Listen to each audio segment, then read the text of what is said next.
আসসালামু আলাইকুম ভিউয়ার্স, আপনাদের সামনে নতুন আরেকটি রেসিপি নিয়ে হাজির হয়েছি। একদম ঝটপট 5 মিনিটে বানিয়ে ফেলুন এই বিকালের নাস্তাটি। আপনার হাতে যদি কম টাইম থাকে এবং আপনি যদি ঝটপট কোনো নাস্তা বানাতে চান, তাহলে অবশ্যই আমার এই রেসিপিটি ফলো করতে ভুলবেন না। তাহলে ঝটপট আপনি বানিয়ে ফেলতে পারবেন এই রেসিপিটি। হাতে গোনা 5-7 মিনিটের ভেতরে এই রেসিপিটি আপনি বানিয়ে ফেলতে পারবেন। এই জন্য প্রথমে একটি বাটিতে আমি কিছু পরিমাণ পেঁয়াজ নিয়ে নিয়েছি, সাথে নিয়েছি হলুদ গুঁড়া, ধনিয়া গুঁড়া, মরিচ গুঁড়া। এখন ভালো মতো ভাবে এই মশলাটাকে আমি ভালো মতোভাবে মাখিয়ে নিচ্ছি এবং যতক্ষণ পর্যন্ত না পেঁয়াজের রস বের না হয়ে আসে ততক্ষণ পর্যন্ত এটাকে মাখাতে থাকতে হবে। অবশ্যই চেষ্টা করবেন পেঁয়াজের রসটা যেন বের হয়ে আসে সেই পর্যন্ত মাখানোর, তাহলে ফ্লেভারটা অনেক ভালো আসে।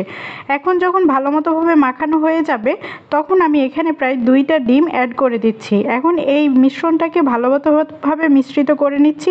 আমি ঠিক যেভাবে মিশ্রিত করছি আপনারাও করতে পারেন, আপনারা এটা চামচের সাহায্যেও করতে পারেন, আমি এটা হাত দিয়ে করেছি।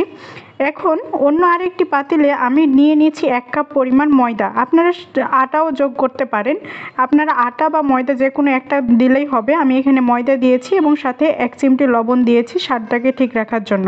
এখন ভালো মতোভাবে লবণটাকে আটার সাথে মিশ্রিত করে নিচ্ছি। আমি ঠিক যেভাবে মিশ্রিত করছি আপনারা করে নেবেন এবং অল্প অল্প করে পানি অ্যাড করতে থাকবেন। এর থিকনেসটা হবে ঠিক যেন একটা ভালো মতোভাবে রুটি দেওয়া যায়, ঠিক এই রকমভাবে আপনারা এই আটাটাকে গুলিয়ে নেবেন পানির সাহায্যে। একবারই পানি দিতে যাবেন না, অল্প অল্প করে পানি দিয়ে আটাটাকে গুলাতে থাকবেন।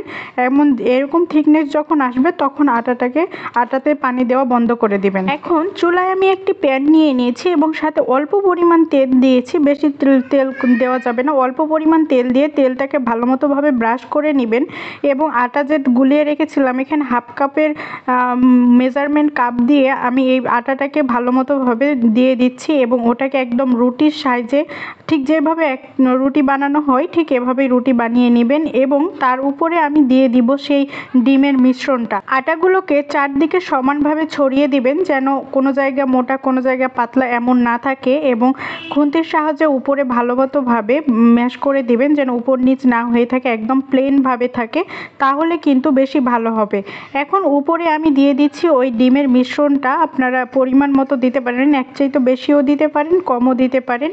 এখন ভালো মতোভাবে ডিমের মিশ্রণটা রুটির ওপর ছড়িয়ে দিতে হবে এবং একটু তেলটা বেশি করে দিবেন যেন ডিমটা ভালো মতোভাবে ভাজা হয় এবং অবশ্যই ঢাকনা দিয়ে ঢেকে দিতে ভুলবেন না। ঢাকনা দিয়ে ঢেকে দিলে পেঁয়াজটা ভালো মতোভাবে সিদ্ধ হয়ে যাবে, এতে খেতে ভালো আসবে।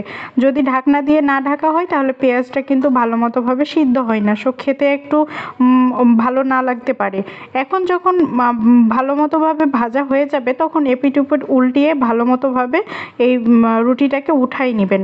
এখন আমি রুটির ওপরে দিয়ে দিচ্ছি টমেটো সস। আপনারা চাইলে আদার্স অন্য মেয়োনিজ সস টসও দিতে পারেন, কিন্তু আমি এখানে শুধু টমেটো সসটা উপরে ছড়িয়ে দিয়েছি স্বাদটাকে বাড়ানোর জন্য এবং এখানে রোল আকৃতির করে সাইজ দিয়ে দিচ্ছি। আপনারা এমনিভাবেও খেতে পারেন, আমি রোলের আকার দিয়ে দিয়েছি। এখন এভাবে আপনারা আপনাদের বিকালের নাস্তায় পরিবেশন করতে পারেন। আজকের জন্য এই পর্যন্তই। আসসালামু আলাইকুম, ভালো থাকবেন।